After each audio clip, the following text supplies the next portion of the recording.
Hello বন্ধুরা, ভালোবাসার সকল রকমের গল্প পেতে এক্ষুনি আমাদের খোকনস ফিল্ম চ্যানেলটি সাবস্ক্রাইব করে পাশ থাকা বেল আইকনটি বাজিয়ে দিও। আজকে আমার হবু দুলাভাইয়ের সাথে আমার বিয়ে হচ্ছে।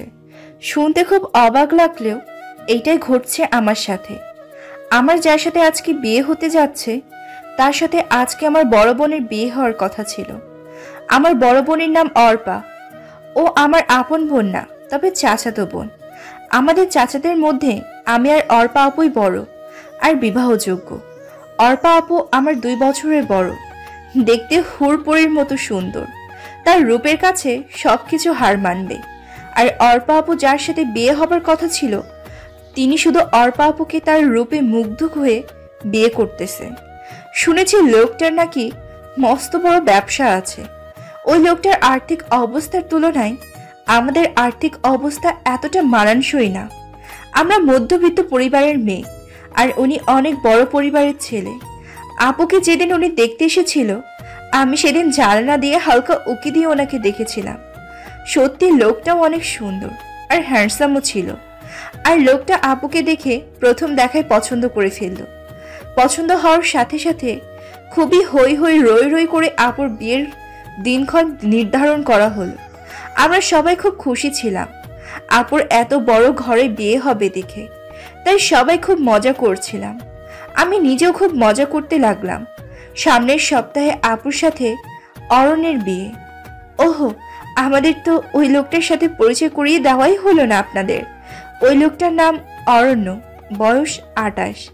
বাবার বড় ব্যবসা আছে আর সেটাই দেখাশোনা করছে। ঢাকায় অনেকগুলো বাড়ি আছে শুনেছি। আর ওনাদের টাকা পয়সা নাকি কোনো অভাব নেই। যেহেতু সামনের সপ্তাহে অর্পাপুর সাথে অরণ্যের বিয়ে, তাই আমি আগে থেকে সব ঠিক করে রাখলাম। হলুদে কি করব, বিয়েতে কি পরবো, বউ ভাতে কি করব। চিন্তা করেছিলাম আপুর বিয়েতে খুব মজা করব। কত প্ল্যান যে করেছিলাম, সব প্ল্যান বিয়ের দিন সকালে মাটি হয়ে গেল। কারণ হঠাৎ করে বড় কাকি বলে উঠল, কি গো অর্পার মা, অর্পা তো ঘরে নেই, কোথাও তো খুঁজে পাচ্ছি না। বড় কাকির কথা শুনে আমরা সবাই থমকে গেলাম। আর কিছুক্ষণ পর পাত্র আসবে, আর এখন অর্পাপুকে খুঁজে পাওয়া যাচ্ছে না। অর্পাপু কোথায় গেল কেউ কিছু বুঝতে পারছিল না। কারণ অর্পা আপুর কারোর সাথে কোনো সম্পর্ক আছে বলে মনে হয় না। থাকলে অবশ্যই কেউ না কেউ জানতো। তবে আপু কোথায় গেল এই প্রশ্নটা যেন সবার মনে বিদ্ধ করতে লাগলো। অর্পা আপুকে সারা বাড়ি খোঁজা হলো, কিন্তু অর্পা আপুর কোনো হদিশ মিলল না। সবাই ভেবে নিয়েছে অর্পা আপুর হয়তো প্রেমিক ছিল আর অর্পা আপু সে প্রেমিকের হাত ধরেই পালিয়েছে। কিন্তু এ কথা জানাজানি হলে আর মান সম্মান থাকবে না। তাই কি করবে সবাই বুঝতে পারছিল না। সবাই উপায় খুঁজতে লাগলো। হঠাৎ করে কাকা বাবাকে বলে বসলো, অরণ্য তো বিবাহযোগ্য, অরণ্যকে বিয়ে দিলে কেমন হয়? মান সম্মান বাঁচানোর জন্য, এছাড়া আর কোনো উপায় নেই। যেহেতু পাত্র যোগ্য ছিল আর আমি দেখতে এতটাও সুন্দর ছিলাম না, আর আমার মতো দেখতে খারাপ মেয়ের জন্য এর থেকে ভালো পাত্র আর হবে না। তাই আমার বাবাও কিছুটা লোভে পড়ে কাকার প্রস্তাবে রাজি হয়ে গেল। বাবার এমন অন্যায় সম্মতি দেখে আমার মাথায় যেন আকাশ ভেঙে পড়ল। কারণ আমি আর অর্পা আপু রাত আর দিন। আমি দেখতে এতটা ভালো না, তারা আমাকে মেনে নিবে বলে মনে হয় না। কিন্তু বাবা আর কাকার প্রচন্ড চাপে অর্পাপুর জায়গায় আমাকে কোণে সেজে বসতে হলো বিয়ের পিঁড়িতে। লাল টুকটুকি শাড়ি, ভারী গহনা পরে আমি কোণে সেজে বসে আছি। কিছুক্ষণের মধ্যে বরপক্ষ আসবে। জানি না তারা এসে কি করবে, কি হবে এর পরিণতি। ভিতরের অসহ্য যন্ত্রণা হতে লাগলো। কিছুই ভাবতে পারছিলাম না। মাথাটা যেন ঘুরতে লাগলো। তবুও নিজেকে সামলে স্থির হয়ে বসে রইলাম। হঠাৎ কানে বাজতে লাগলো, সবাই বর এসেছে বলে চিল্লাতে লাগলো। বরকে বরণ করা হলো। পাত্রপক্ষের সবাই কোণে দেখার জন্য রুমে প্রবেশ করলো। পাত্রপক্ষ এসে আমাকে দেখে কোণে পাল্টানো হয়েছে বলে হইচই শুরু করে দিল। কিন্তু আমার বাবা আর কাকারা বলল কোণে ঠিকই আছে। পাত্রপক্ষকে চাপ দিলে বিয়ে করার জন্য না হয়, ঝামেলা হবে। পাত্রপক্ষ চাপের মুখে পড়ে আমাকে বিয়ে করে নিতে রাজি হলো। নানা ঝামেলা পার হয়ে আমার বিয়েটা সম্পূর্ণ হলো। আজকে অর্পা আপুর জায়গায় অরণ্যের বউ হলো অনন্যা। জানি না তাদের মনে আমার প্রতি কোনো ক্ষোভ জন্মেছে আছে কিনা। জানলে বা যা হবার তা তো হয়ে গেছে। আমি তো চাইনি এমন কিছু হোক। আমার তো অরণ্য ভাইয়ের জন্য খুব খারাপ লাগছে, কারণ উনি এসেছিলেন হোরপরি বিয়ে করে নিতে, কিন্তু বিয়ে করে নিয়ে যাচ্ছেন একটা শেওড়া গাছের পেটে। নিজের জন্য বেশ খারাপ লাগছে, কারণ আমি তো চাইনি আমার বিয়েটা এইভাবে জোরপূর্বক দেওয়া হোক। দেখতে খারাপ হলেও কখনো এটা নিয়ে আফসোস করিনি। নিজেকে সব দিক থেকে পারফেক্ট করে তোলার চেষ্টা করেছি। বিয়ে নিয়ে তো 8-10টা মেয়ের মতো আমারও স্বপ্ন ছিল, আর আজকে চোখের সামনে আমার স্বপ্নগুলো ভেঙে গেল। নিজের অজান্তে বুকের ভিতরটা হু হু করে উঠলো আর চোখ দিয়ে বৃষ্টি ঝরতে লাগলো। আশেপাশে তো সবাই বলাবলি করতে লাগলো, বাহ বাহ, অনন্যার ভাগ্য তো অর্প খুলে দিয়ে গেছে। তা না হলে অনন্যা এমন ছেলে বিয়ে করতে পারতো নাকি? এসব শুনে যেন মনটা আরো খারাপ হয়ে গেল। ভাগ্যের কাছে যে এভাবে হেরে যাব বুঝতে পারিনি। অবশেষে বিয়ে সম্পন্ন হলো। বিয়ে সম্পন্ন হওয়ার পর এখন কোণে বিদায় দেওয়া পালা। আমার বাবা আমাকে অরণ্যের হাতে তুলে দিল। অরণ্যের হাতে তুলে দেওয়ার সময় অরণ্যের দিকে তাকানোর সাহস পেলাম না। লজ্জায় নিচের দিকে মুখ করে রাখলাম। মনের ভিতরে শুধু এক মুহূর্তে একটা প্রশ্ন জাগছে, অর্পাপু কোথায় আছে, কোথায় গেল, কার সাথে গেল? এইসব ভেবে মনের ভেতরটা খুব আনজান করতে লাগলো। অরণ্যের হাতে আমাকে তুলে দেওয়ার কিছুক্ষণ পরেই আমাকে যাওয়ার জন্য সবাই গাড়িতে তুলে দিল। আমি বাবার বাড়ি থেকে শ্বশুর বাড়ি যাচ্ছি, কিন্তু 8-10টা মেয়ের মতো 1000টা স্বপ্ন নিয়ে যাচ্ছি না, 1000টা স্বপ্ন ভেঙে যাচ্ছে। ভাগ্যের পরিহাস যে এমন হবে বুঝতে পারিনি। ব্যস্ত শহরের পথ পাড়িয়ে আমি শ্বশুরবাড়ি পৌঁছালাম। শ্বশুরবাড়ির বাকি সবাই আমাকে দেখে খানাখানি করতে লাগলো। একে সর্বনাশ করেছে অরণ্য। এক তো মধ্যবিত্ত ঘরের বিয়ে করেছে, তার উপর অসুন্দর মেয়ে। মেয়ে দেখার সময় সবার কিছু কপালে ছিল নাকি? অরণ্যের সাথে এই মেয়েকে মানায় নাকি? এমন সর্বনাশ অরণ্য নিজের হাতে কেন করলো? এইসব কথা শুনে মনটা আরো ভাঙতে লাগলো। কোনো রকমে সবাই আমাকে তুলে ঘরে নিল। খেয়াল করলাম ঘরটা ভীষণ সাজানো গোছানো, চারিদিকে অনেক ফুলের সুবাস ছড়াচ্ছে। আজকে এ ঘরে অর্পা আপুর আসার কথা ছিল, কিন্তু ফাঁকের লীলা খেলায় এ ঘরে আমি আসলাম। ঘরের নিভু নিভু আলোতে চুপ করে বসে রইলাম। হয়তো অন্য সব মেয়েরা এই সময় বসে থাকে স্বামীর অপেক্ষায়, আর আমি বসে আছি এক অনিশ্চিত ভবিষ্যতের অপেক্ষায়। বসে থাকতে থাকতে হঠাৎ খেয়াল করলাম অরণ্য রুমে ঢুকছে। ওনাকে দেখে আমার সারা শরীর ভয়ে কাঁপছিল। জানি না কি কথার সম্মুখীন আমাকে আবার হতে হবে। এসব ভেবে যেন ভয়ে আবারও কুঁকড়ে যেতে লাগলাম। খেয়াল করলাম উনি আমার দিকে তাকিয়ে আছে। হঠাৎ করেই খেয়াল করলাম আমার শরীরটা ভীষণ কাঁপছে। উপরে তাকালাম, মনে হচ্ছে ফ্যান আমার উপরে পড়ে যাবে। সবকিছু উল্টাপাল্টা লাগছে। আমার এখন কি করা উচিত বুঝতে পারছি না, তাই একদম চোখটা বন্ধ করে দপ্পাস করে শুয়ে পড়ি। আস্তে আস্তে শরীরটা আরো নিস্তেজ হয়ে কাঁপতে লাগলো, কষ্ট হতে লাগলো খুব। হঠাৎ খেয়াল করলাম কে একজন আমার হাতটা ধরেছে। হাতটা ধরে চোখে মুখে পানির ঝাপটা দিচ্ছে, কিন্তু চোখ খোলার মতো শক্তি আমি পাচ্ছিলাম না। এবার মনে হচ্ছে কেউ আমার প্রেশার মাপছে, তবুও চোখ খুলে দেখার মতো শক্তি পাচ্ছিলাম না। আস্তে আস্তে আরো নিস্তেজ হতে লাগলাম। অনুভব করলাম এখন আরো আমার পাশ কেউ নেই। খুব অসহায় মনে হতে লাগলো নিজেকে। কিছুক্ষণ পর খেয়াল করলাম কেউ আমার মুখে কিছু একটা দিয়ে বলতেছে, এই যে আপনি এটা খেয়ে নিন, আপনার প্রেশার খুব নেমে গিয়েছে, একটু কষ্ট করে খান, হা করুন। কথাগুলো শোনার পর আমি হা করার শক্তি পাচ্ছিলাম না। কোনোভাবে নিজের মধ্যে শক্তি সঞ্চার করে হা করলাম। খেয়াল করলাম মুখে পানি দিচ্ছে, পানিটা মিষ্টি। বুঝতে আর বাকি রইল না এটা চিনির পানি, তাই নিজের মধ্যে শক্তি জুগিয়ে পানিটা কষ্ট করে খেলাম। খাওয়ার পর কিছুটা ঝিম ধরে শুয়ে রইলাম। আস্তে আস্তে মনে হচ্ছে শরীরের শক্তি পাচ্ছি, চোখটা খোলার মতো শক্তি পাচ্ছি। কোনো রকমে চোখ খুললাম। চোখ খোলার পর খেয়াল করলাম অরণ্য আমার পাশে বসে আছে, সাথে কিছু খাবার নেই। আমি একটু তাড়াহুড়া করে বসতে নিলাম। উনি আমাকে বলল, এত তাড়াহুড়া করার কিছু হয়নি, আপনি আস্তে আস্তে উঠুন, আর উঠে এগুলো খেয়ে নিন। আপনাকে দেখে মনে হচ্ছে সকাল থেকে কিচ্ছু খাননি, তাই প্রেশার কমে গিয়েছিল। আপনি একটু এগুলো খেয়ে নিন। ওনার কথা শুনে মনে মনে বলতে লাগলাম, সকাল থেকে যা গেল আমার উপর, এরপর খাওয়া কি গলা দিয়ে নামে নাকি? তবে আমি অনেক খেতে পারা একটা মেয়ে, সারাদিনে কিছু না খেয়ে থাকতাম। সত্যি বলতে এই মুহূর্তে আমার পেটে ক্ষুধা লাগছে, তাই সামনে মুরগির রোস্ট আর পোলাও দেখে লোভ সামলাতে পারলাম না। সামনে পেয়ে খেতে লাগলাম, গপ গপ করে খেতে লাগলাম। হঠাৎ করে খাবার গলায় বাজলো আর হেঁচকে তুলতে লাগলাম। কোনোভাবে যেন হেঁচকিটা কমছিল না। হঠাৎ করে খেয়াল করলাম উনি আমার সামনে পানির গ্লাস ধরলো। আমি পানিটা নিয়ে এক নিঃশ্বাসে খেয়ে ফেললাম। উনি আমাকে কি ভাবছে সেটা দেখার দরকার আমি মনে করছি না। এ মুহূর্তে আমার ক্ষুধা লাগছে আর আমাকে এখন খেতে হবে এটাই জানি, তাই আমি আপন মনে খেতে লাগলাম। অল্পক্ষণের মধ্যে আমার খাওয়া শেষ হলো আর আমি রিল্যাক্স মোডে শুয়ে পড়লাম। আর উনি খাবার প্লেটটা টেবিলের উপর রাখতে গেল। যাক, লোকটাকে যতটা খারাপ ভেবেছিলাম অতটা খারাপ না, এটা ভেবে মনটা শান্ত হলো। কিন্তু হুট করে উনি বললেন, আপনি কি ঘুমিয়ে পড়েছেন নাকি? না ঘুমালে আপনার সাথে একটু কথা ছিল। আমি নড়ে চড়ে বসলাম। না, আমি ঘুমাইনি। কেন, কি বলবেন বলুন? উনি এবার গভীর গলায় বললেন, সত্যি বলতে সবার চাপে পড়ে আমি আপনাকে বিয়ে করেছি। আমি আপনার বোন অর্পাকে প্রথম দেখায় খুব ভালোবেসে ফেলেছিলাম। ওকে নিয়ে একটা ছোট্ট সংসার কল্পনা করে ফেলেছিলাম। সেই জায়গায় আপনাকে কেন জানি না, চাইলেও মানতে পারছি না। আপনাকে আমি আঘাত দিয়ে কথাটা বলতে চাইনি, তবে আমি খুব সোজা সাপটা স্বভাবের ছেলে, যা বলি সরাসরি। না মানারও একটা কারণ আছে। আশা করি আপনি যথেষ্ট বুদ্ধিমতী আর সে কারণটা বুঝতে পেরেছেন।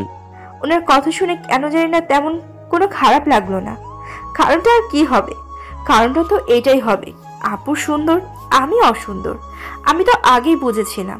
আমার বিয়েটা 8-10টা মেয়ের মতো হয়নি, তাই ওনাকে জবাব দিলাম, আপনাকে জোর করে আমাকে মানতে হবে না। আমি নিজেও চাইনি এভাবে আমার বিয়ে হোক।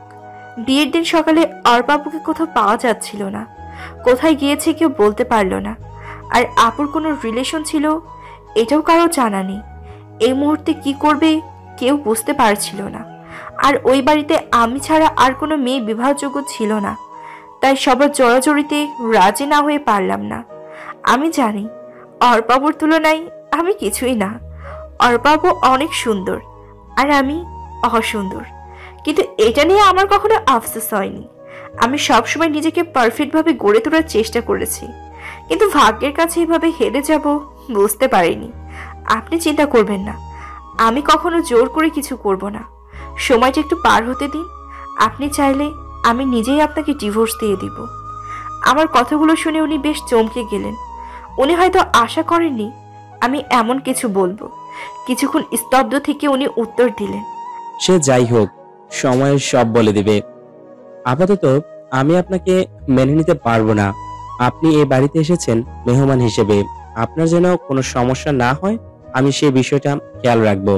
কিন্তু দয়া করে আমার ভালোবাসা পাবার আশা করবেন না, কারণ আমি আপনার বোনকে প্রথম দেখেই ভালোবেসে ফেলেছি। আমি কিছুটা চুপ থেকে জবাব দিলাম, আপনি দয়া করে আমাকে সিরিয়ালের নায়িকা ভাববেন না। আমি আপনাকে জোর করব না, এটা আমি বলেছি। কিন্তু আপনি আপনার স্ত্রীর সামনে অন্য একটা মেয়েকে ভালোবাসি বলবেন, সেটা আমি মেনে নিব না। আপাতত ডিভোর্সের আগ পর্যন্ত আমি আপনার স্ত্রী, আপনি আমার স্বামী। সুতরাং সম্পর্কটা ওইভাবেই দেখবেন। আর আমার সামনে অন্য নারীকে ভালোবাসার কথা বলার আগে 10 বার ভেবে বলবেন। আমি দেখতে অসুন্দর হলেও নিজেকে কখনো ছোট করে দেখিনি, এখনো দেখব না। দয়া করে আমাকে অবলা নারী ভেবে যা ইচ্ছে বলে যাবেন না। দোষটা তো আমার ছিল না, আমি তো আপনাকে জোর করে বিয়ে করতে চাইনি। ভাগ্য এইভাবে সব ওলটপালট করে দিয়েছে, কিন্তু ভাগ্যের দোহাই দিয়ে নিজের জীবন বরবাদ করার মতো মেয়ে আমি না। এবার আমি ওনার দিকে একটু খেয়াল করলাম, দেখলাম ওনার মুখটা বেশ চুপসে গিয়েছে। গেলেই বাকি, আমি কেন ওনার এসব কথা শুনে নিজেকে ছোট করব? এটা বাংলা সিনেমা না, আর আমি বাংলা সিনেমার নায়িকা শাবানাও না। সুতরাং যতদিন অরণ্যের বউ হিসেবে আছি আমি আমার অধিকার আদায় করে নিব, তবে সেটা ভালোবাসা দিয়ে, জোর করে না। উনি আমার কথাগুলো শুনে বেশ কিছুক্ষণ চুপ করে জবাব দিলেন, আমার মন যা চায় আমি তাই বলবো, আপনি না করার কে? আপনাকে সে অধিকার আমি দেইনি। নিজের অধিকারের বাইরে গিয়ে কথা বলবেন না, বুঝছেন? দেখে তো মনে হচ্ছে ছেলে ফাঁসানোর ব্যাপারে খুব চালু। ওনার এই কথাটা শোনার পর মাথায় একটু রাগ চড়ে গেল, তবুও নিজেকে শান্ত করে জবাব দিলাম, আমি কি আপনাকে আমার চরিত্রের সার্টিফিকেট দিতে বলেছি, অথবা আমার ব্যাপারে মন্তব্য করার অধিকার দিয়েছি নাকি? আপনি যেহেতু আমার ব্যাপারে বলার দুঃসাহস দেখিয়েছেন, আমিও আপনার ব্যাপারে বলবো। এটাকে বলে লেভেল বুঝে করা। আপনি যেমন আমাকে তেমনই হতে হবে। দেখুন, আপনি কিন্তু খুব বেশি বকবক করছেন। আপনাকে দেখে তো প্রথমে ভেবেছিলাম আপনি খুব বোকাশোকা, কথাই বলতে জানেন না। এখন তো মনে হচ্ছে আপনার মুখ দিয়ে কথার ফুলঝুরি ফুটছে। আমার সাথে লাগতে আসবেন না একদম। আমি এবার শান্ত হয়ে জবাব দিলাম, বকবক আপনি শুরু করেছেন। দেখতে অসুন্দর দেখে কি ভেবেছেন আমি অবলা নারী? সিরিয়ার মতো আপনাকে খাটে শুতে দিব আর আমি নিচে শুয়ে পড়ব? তা হবে না মশাই, আমার পাশে এসে ঘুমান। কিন্তু বেশ ডেঞ্জারাস মেয়ে, আমি আপনার সাথে ঘুমাবো কেন? আমি ভুরুটা বেশ কুঁচকে বললাম, তাহলে কোথায় ঘুমাবেন? জবাবে উনি বললেন, পাশের রুমে ঘুমাবো। আমি হাসি দিয়ে বললাম, তাও হবে না মশাই, আপনি এখানেই ঘুমাবেন। উনি আমার কথা শুনে বেশ অবাক হচ্ছে মনে হচ্ছে। অবাক হয়ে কিছুক্ষণ চুপ থেকে রাগ রাগ ভাব নিয়ে বললেন, এই যে শুনেন, আপনি কিন্তু বেশি বাড়াবাড়ি করছেন। সে যায় করি, আমি ঘুমালাম। তবে রুম ছেড়ে ঘুমানো যাবে না। রুম ছেড়ে বের হলে আমিও কিন্তু আপনার সাথে চলে যাব। উনি বেশ চমকিত, পুলকিত হয়ে আমাকে বললেন, আপনি তো বেশ নাছোড় বান্দা। ওকে, রুম ছেড়ে যাব না, আমি নিচে ঘুমাচ্ছি। এবার আমায় একটু রেহাই দিন। আমিও মুচকে এসে জবাব দিলাম, ঠিক আছে ভূত মশাই। উনি ভুরুটা কুচকে বলল, ভূত মশাইটা কে আবার? আমি হাসতে হাসতে বললাম, কেন আপনি? উনি অবাক হয়ে বলল, আপনি আমার নামও ঠিক করে ফেলেছেন এর মধ্যেই? হ্যাঁ করেছি। উনি বিরক্ত হয়ে জবাব দিলেন, আপনি সত্যি পাগল একটা মেয়ে, সেটা কি আপনি জানেন? আমিও আর একটু হেসে নিলাম। হেসে জবাব দিলাম, সেটা নতুন করে বলার না, আমি একটু নাছোড় বান্দা, সবাই জানে। আপনি ঘুমান। আর ধন্যবাদ এত কিছু খাওয়ানোর জন্য। সবগুলো আমার প্রিয় খাবার ছিল, শুধু চিনির পানিটা ছাড়া। উনি কিছুটা চুপ হয়ে বলল, দোহাই লাগে, এবার চুপ হন, আমাকে ঘুমাতে দিন একটু। আমি হাত দুটো দিয়ে মুখ চেপে ধরে ইশারায় করলাম ঘুমান। আপনারা হয়তো আমার এরকম আচরণ দেখে অবাক হচ্ছেন, আমি জানি এমন কেন করলাম। সত্যি বলতে আমি ছোটবেলা থেকে খুব নাছোড়বান্দা আর পাগলাটি স্বভাবের মেয়ে ছিলাম। পাগলামোর ভাবগুলো এত বড় হওয়ার পরও যায়নি।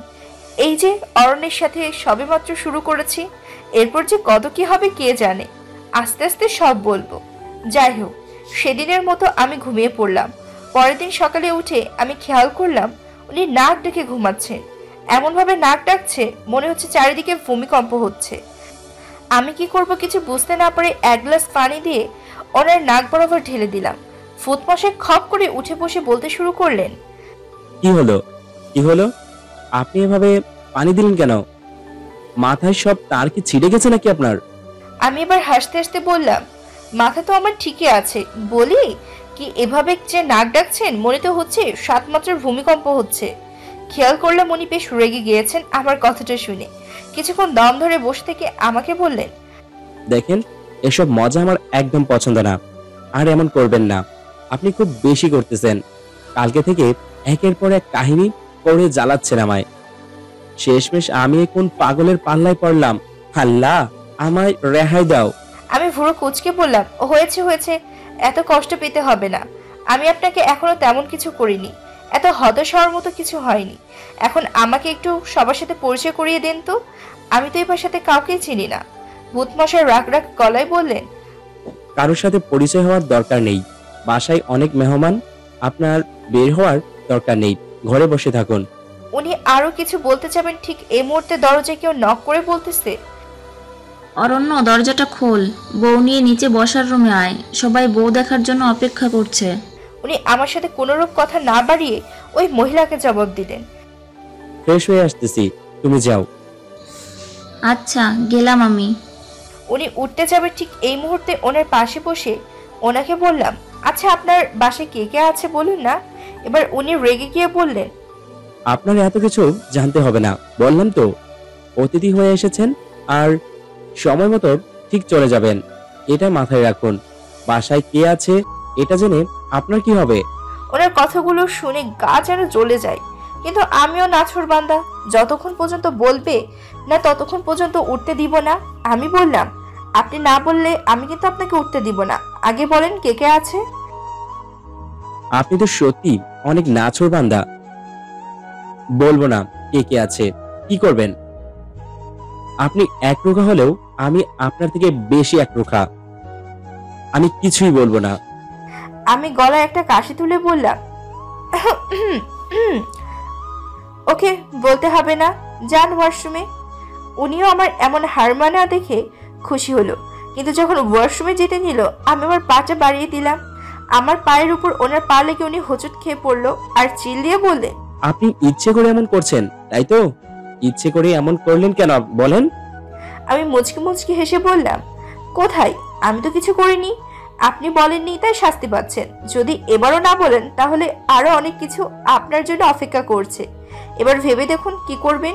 উনি বেশ বুঝতে পারলো আমি নাছোড়বান্দা, তাই আরো অনাকাঙ্ক্ষিত কিছু ঘটার আগে বললেন, আমার পরিবারে বাবা, মা, আমি আর আমার বড় বোন আছে। বাবা বিদেশে থাকে সব সময়, আর মা দেশে থাকে, কিন্তু প্রায় সময়ই অসুস্থ থাকে। আর বড় বোন তার স্বামী নিয়ে লন্ডন থাকে। একটু আগে যে মেয়েটা ডেকে গেল উনি আমার বড় বোন। আর আমার বাবা আমার বিয়েতে আসেনি, উনি সব সময় ব্যস্ত থাকেন। আচ্ছা, তাহলে আপনার বাসায় রান্না করে কি?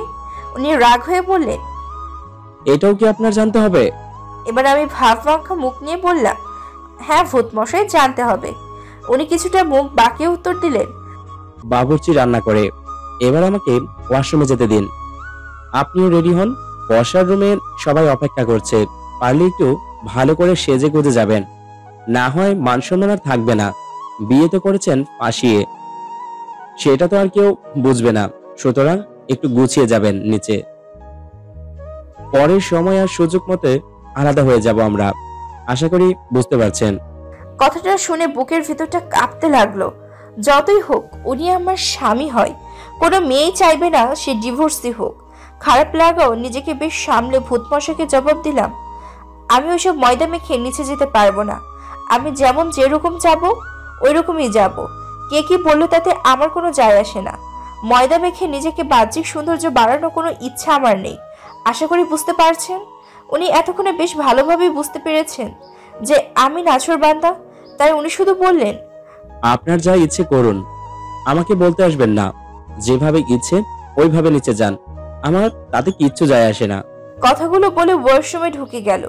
এর মধ্যে আমি খেয়াল করলাম সারা ঘর বেশ অগোছালো হয়ে আছে, তাই ঘরটা গোছানো শুরু করলাম। আলমারি থেকে ওনার কাপড় বের করে বিছানায় সাজিয়ে রাখলাম, যাতে করে উনি ওয়াশরুম থেকে এসে হাতে লাগানোর সময় সব পেয়ে যায়। ওনার ঘড়ি বলের সব একত্রে এক জায়গায় রাখলাম। আমি চটপট করে একটা শাড়ি পরে ফেললাম। যতটুকু সম্ভব নিজেকে ময়দা মাখা ছাড়াগুলো চেষ্টা করলাম। সবকিছু ঠিক করতে করতে খেয়াল করলাম উনি ওয়াশরুম থেকে বের হয়েছে। ওয়াশরুম থেকে বের হয়ে উনি সারাটা ঘর দেখে একটু অবাক হলো। বিছানার উপর ওনার কাপড়গুলো দেখে বললেন, এখানে এগুলো কে রেখেছে?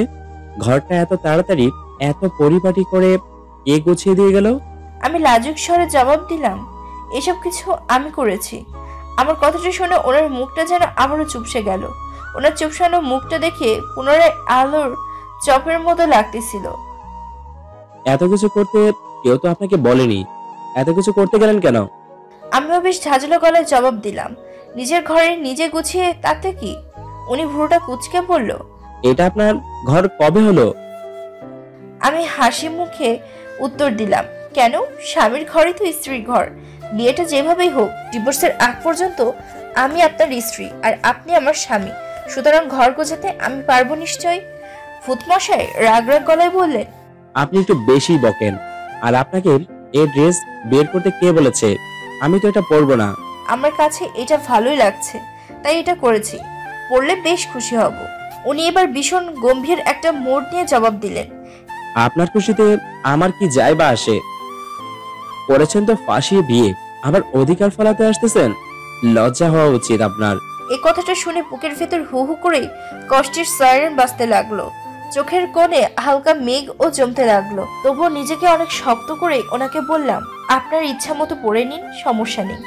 উনিও আমার কথা শুনে বিছানা থেকে কাপড়টা ড্রেসটা আলমারিতে রেখে ওনার পছন্দ মতো একটি ড্রেস পরলেন। কিন্তু আমিও কম নাছরবান্দা না। ওনাকে এর শাস্তি তো আমি দিবই। কিভাবে দেয়া যায়? যার বেশ ভাবতেই লাগলাম। ভাবতে ভাবতে যেন চিন্তার আকাশে হাডুডু খেলছে।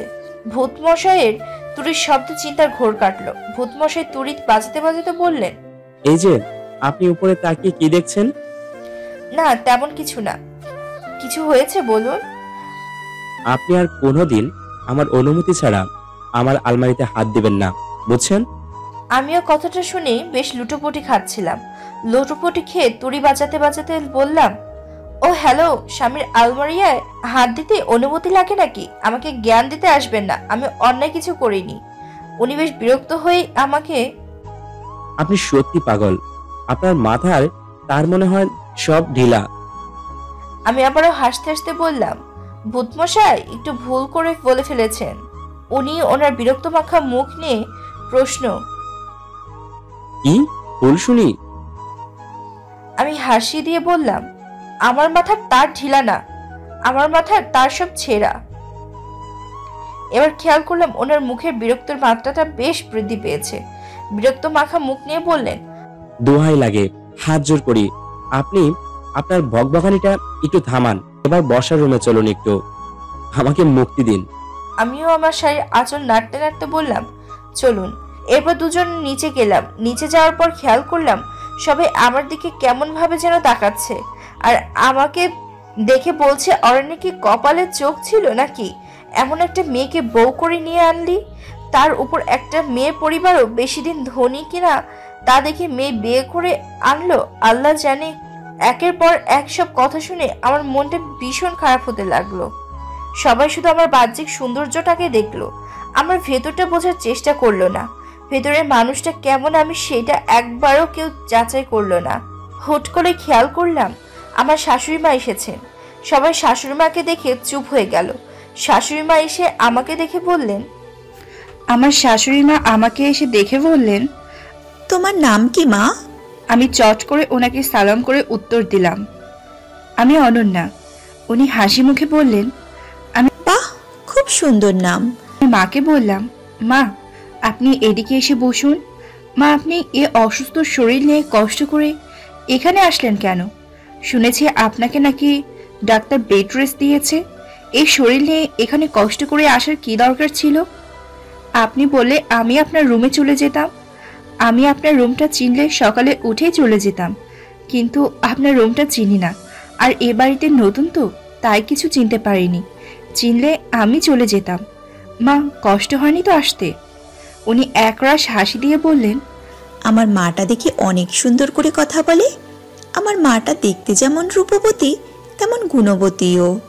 মায়ের মুখে রূপবতী কথাটা শুনে যেন নিজের চোখে অজরের বৃষ্টি নামতে লাগলো। জীবনে এই প্রথম কেউ আমাকে রূপবতী বলেছে।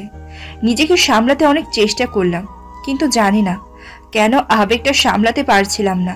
তাই মাকে ধরে হু হু করে কেঁদে বললাম, মা আপনি আমাকে রূপবতী বলেছেন? আমাকে আজ পর্যন্ত কেউ রূপবতী বলেনি। আপনার মুখে রূপবতী কথাটা শুনে কেন জানি না আবেগটা সামলাতে পারলাম না। মা আমার মাথায় হাত বুলিয়ে দিয়ে বললেন, সবাই তো তোমার বাইরের রূপটা দেখেছে, কেউ তোমার ভেতরের রূপটা দেখেনি। তোমার ভেতরের রূপটা যদি কেউ দেখতো তাহলে সবাই তোমাকে রূপবতী বলতো। আমি যে তোমার ভেতরের মানুষটাকে উপলব্ধি করতে পেরেছি, যার কারণে তুমি আমার কাছে সবচেয়ে রূপবতী। আমি আমার মেয়ে নীলার মুখে সবটা শুনেছি বিয়ের ব্যাপারে। শোন মা, আমার ছেলে তোমার কপালে ছিল, তাই তোমার সাথে এভাবে বিয়ে হয়েছে। আমার ছেলের ভাগ্যে তুমিই ছিলে। কে কি বললো কানে দেবে না, কারণ মানুষ যাই বলুক নিজের কাছে যেটা সঠিক মনে হবে সেটাই করবে। মানুষের কাজই কথা বলা। মনে রাখবে, যখন তোমাকে নিয়ে কেউ নেতিবাচক মন্তব্য করবে ভেবে নেবে সে তোমার জয়ে ঈর্ষান্বিত। তাই তোমার সুখে তার মন কাতর হয়েছে বলেই তোমার নামে সে নেতিবাচক মন্তব্য করছে। জীবনে চলার পথে অনেক বাধা আসবে, লক্ষ্য স্থির রেখে সামনে এগিয়ে যেতে হবে। মানুষের কথায় কান দিয়ে নিজের লক্ষ্য থেকে বিচ্যুত হবে না। মায়ের কথাগুলো শুনে মনে যেন আরো ভরসা পেলাম। মাকে জড়িয়ে ধরে আবেগে আরো কাঁদতে লাগলাম। মা কথায় আমার মাথায় হাত বুলাতে বুলাতে বললেন,